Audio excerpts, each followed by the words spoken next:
శ్రీలంకతో మొదలైన second టెస్ట్లోనూ team India పైచేయి సాధించింది. మొదటి రోజే రెండో టెస్ట్పై పూర్తిగా పట్టు సాధించింది.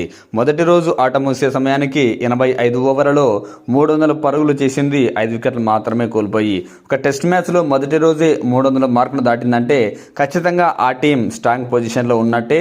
రేపు మరో 100-150 పరుగులు చేసినా ఈ టెస్ట్పై భారత్ గెలిచే అవకాశాలు చాలా ఎక్కువగా ఉంటాయి. ఇప్పటికే టీమిండియా బ్యాట్స్మెన్లు అద్భుతంగా రాణించారు. దేవదత్ పడిక్కల్ మరోసారి సెంచరీతో ఆకట్టుకుంటే శుభ్మన్ గిల్ కూడా హాఫ్ సెంచరీతో కెప్టెన్గా బాధ్యతాయుతమైన బ్యాటింగ్ చేశాడు. ఈ మ్యాచ్లో టీమిండియా టాస్ గెలిచి బ్యాటింగ్ తీసుకుంది.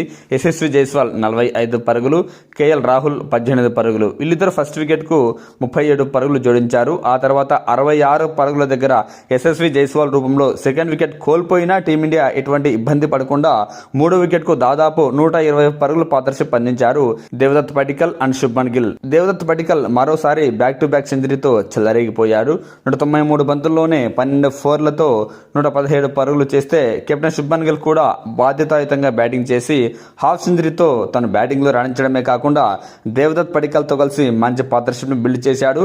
బ్యాటింగ్లో బాగా సపోర్ట్ చేశాడు. ఆ తర్వాత గిల్ అవుట్ అయిన రిషబ్ పంత్ గాయం కారణంగా రిటైర్ హెడ్గా 3 పరుగులే చేసి వెనుదిరిగినప్పటికీ రవీంద్ర జడేజా అండ్ పడిక్కల్ మరోసారి దాదాపు 70 పరుగులకు పైగా పార్ట్నర్షిప్ అందించి టీమిండియా భారీ స్కోర్ వైపు వెళ్లేలా కీ రోల్ ప్లే చేశారు. ఆట చివర్లో జడేజా అవుట్ అవడంతో మొదటి రోజు టీమిండియా 5 వికెట్లు కోల్పోవాల్సి వచ్చింది. అయినప్పటికీ టీమిండియా ఈ టెస్ట్ పై అయితే పైచేయి సాధించినట్టే.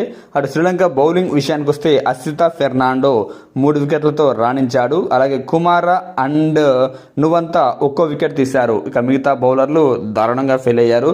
ప్రభాస్ జయసూర్య, ధనంజయ్ డిసిల్వా, దినుష, కమెలి మిశ్రా 4 బౌలర్లు బౌలింగ్ వేసినప్పటికీ 1 వికెట్ కూడా తీయలేకపోయారు. దీంతో మొదటి రోజు పూర్తిగా టీమిండియానే డామినేట్ చేసింది రెండో టెస్టుపై.